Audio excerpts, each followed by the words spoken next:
was either Westland or Wasteland. So, you know. Some other interesting names in the area. Phoenicia, the Phoenicians, remember, around David's time? The Phoenicians were named that from the murex shellfish, which in Greek is called the phoenex, and phoenex got translated into Phoenician. And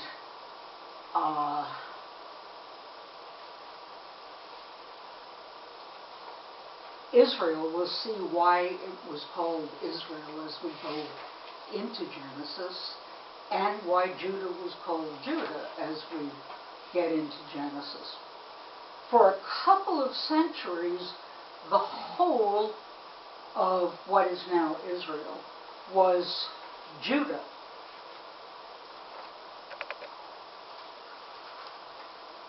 But they couldn't keep it together. And the two kingdoms broke apart into Israel and Judah. And the Romans called the whole thing Provincia Judea. And we'll see that about the time of Christ. And Palestine comes from Philistia and was Hellenized to Palestine somewhere in the ancient times. So we have the Anatolian mountains up in the north with what is now Turkey. We have the mountains in the east, which was Persia and is now Iran. We have the Arabian Desert in the south, and of course the Mediterranean on the west. These are Semitic people. They are people who speak Hebrew, Arabic, Aramaic, Syriac, and Akkadian. And if you look at Arabic and Hebrew transliterated into English, there's a vowel shift. And that's about all. A vowel shift. Oh. Where Abraham is with an A in Hebrew, it's Ibrahim in the Arabic. And there are many, many, many words that are cognates that are the same, sound the same, maybe spelled differently in both languages. So we talk about the three great Abrahamic faiths. What are we talking about? Anybody? John? I didn't hear what you said. The three great Abrahamic faiths. Well, Judaism, Islam, and Zoroastrian? Us. Christianity. Well, Christian, of course. Yeah, the three great... I'll lump us in with... The three great Abrahamic faiths are those three, because they have a root. And the root is what we're going to be looking at very carefully. Is Genesis is one of the things they share, is Genesis. Okay? Egypt. Down here. Egypt is the only one of them that's on the African continent. And when Ur was a major thriving civilization, Egypt was a swamp. And that is how much older some of these stories are. We will look at a lot of stories that had their roots in and around Ur.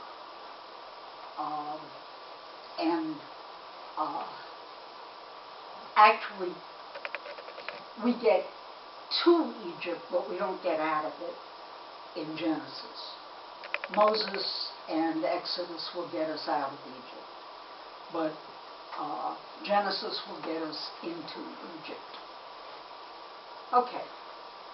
I'm asking for questions again. Anybody got a question? What were the main, you said Arabic, Hebrew, Syriac, Aramaic, and what else? Akkadian. Akkadian, there you go. Arabic, Hebrew, Syriac, Aramaic. Languages the Bible was written in has to come into this.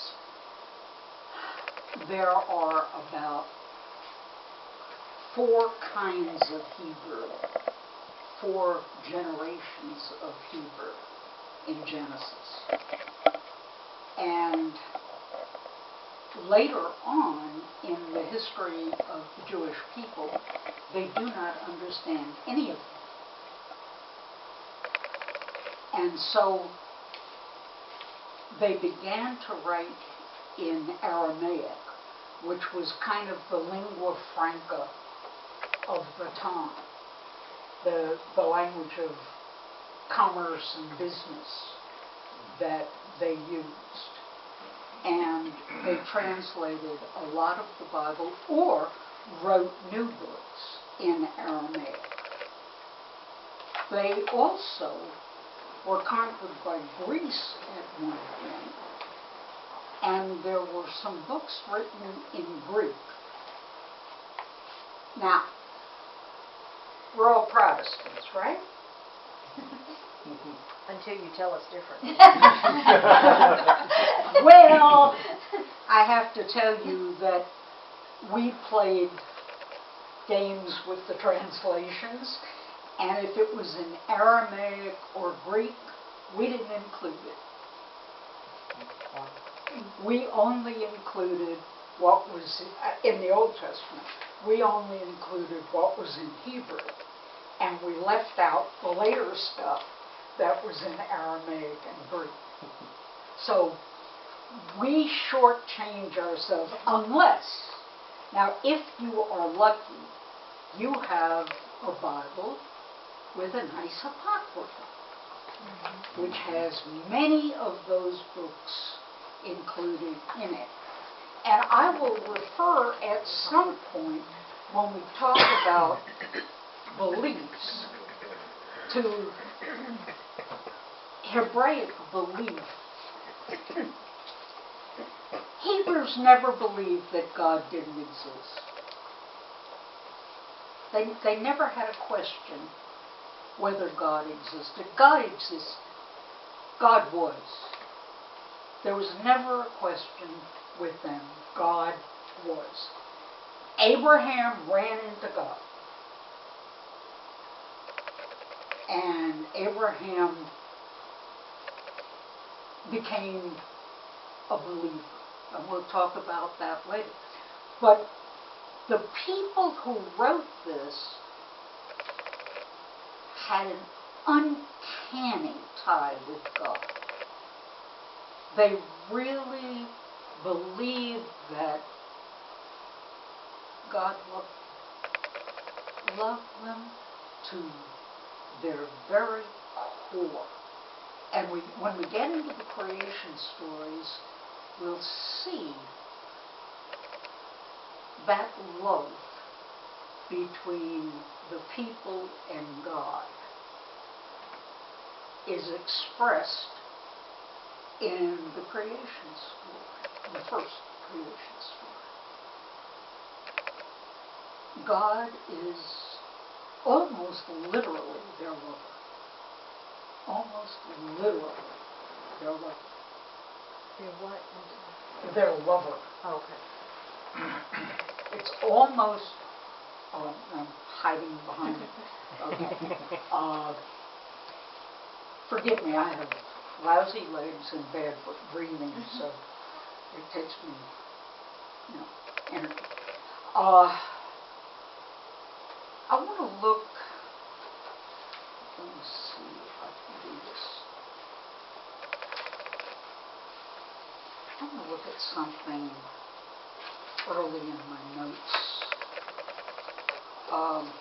that I skipped over.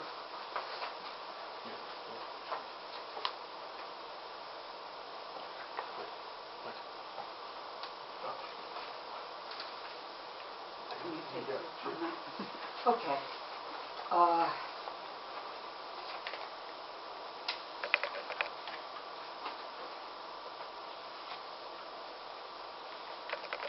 Genesis is a love affair between God and primarily Abraham's family. It's the love affair that his family goes through when we get further along into Abraham. I'm looking for a particular note which talks about that, and I don't have it. It's later. Okay. We have 15 minutes about, right?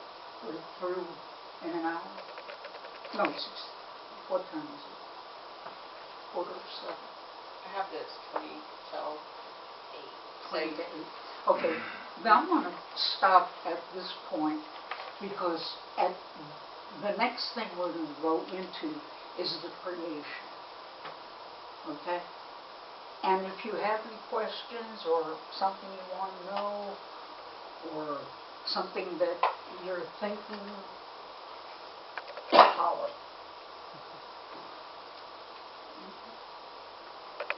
It's clear as mud, right? I have a question about Genesis 2. You said Genesis 2 is much older. How much older again? Okay, if you look at the JEDP sheet, you will see, you will see that the priestly was from around 550 BC. The Yahwist is from around 900 BC. So there's the stories for the Yahwist are much, much older. And you realize that we're counting backwards. Okay. From BC, we start at 9,000 and come to 0. Okay. And then we start at 0 and go forward. Okay. This is old stuff. You know,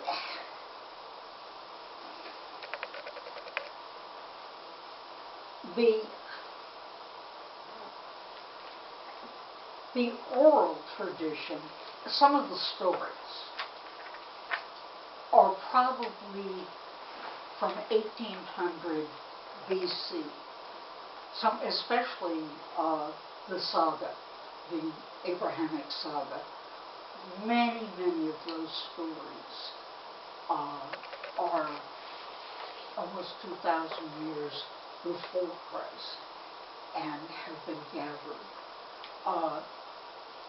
Noah's kind of interesting, and we'll look at that in a little bit. Noah is terribly old. And Noah has its history in a very, very old Babylonian document. And there's a great book, hard to understand, but it's called the Babylonian Genesis. And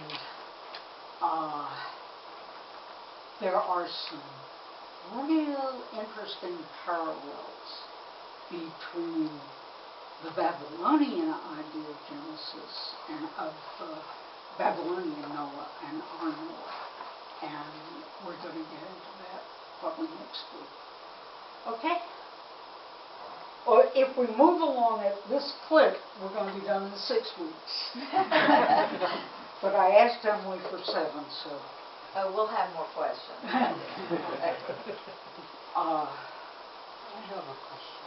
Yeah. I mean, this has just always bothered me. You know, we talk about the myth, Yeah. you know, and the time period that we're talking about from the beginning when the myth began to develop to the time it got to, I guess, Moses is attributed for writing Genesis and I guess the first 5 books of the Old Testament.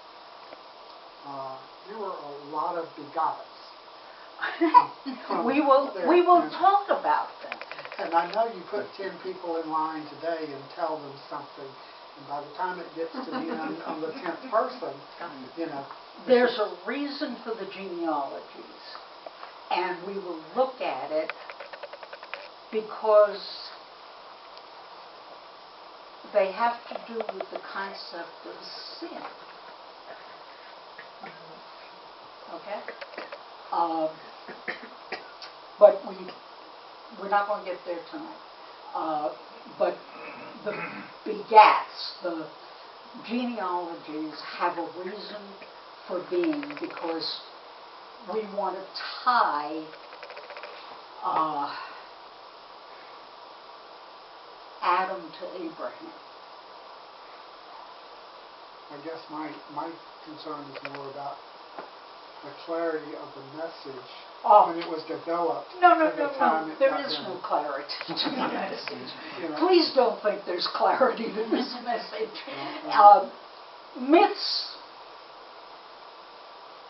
Myths are religious stories. They're always religious stories. Was it the same when it was first developed? Then it got back down to Moses, or got up to Moses? No. Okay.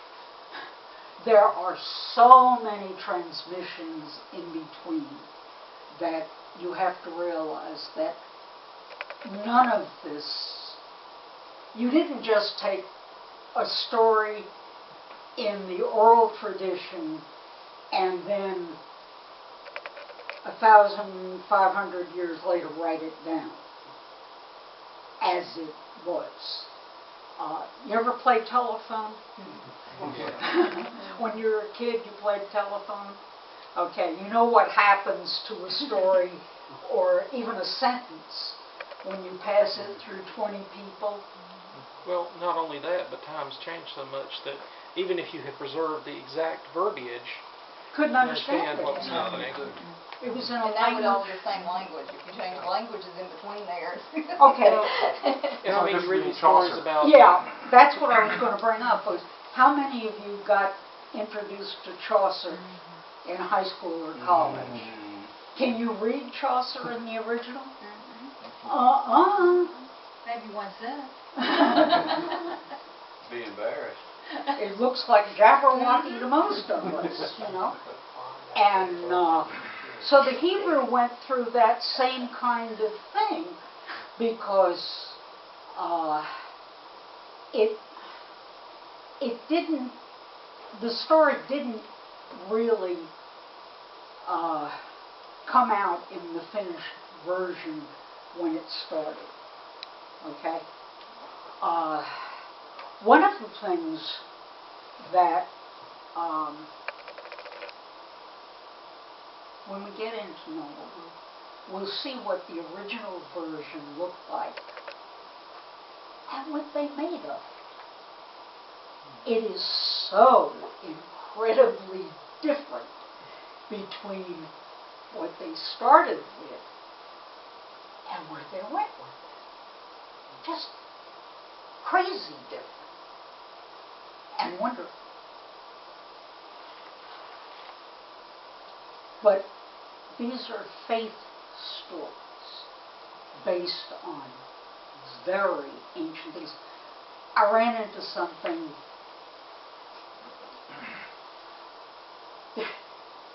little piece that says Joseph shaved. Okay, what's so important about that? When we get to it, you'll see It's why already shaved. it's included that Joseph shaved.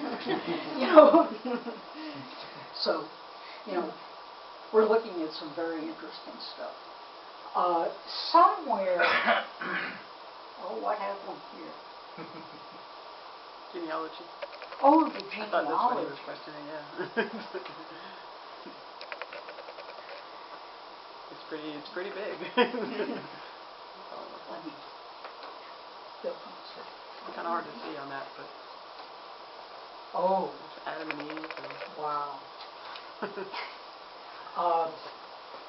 Ancestry.com. Adam and Eve. Next week. Next week. Stay tuned. Okay.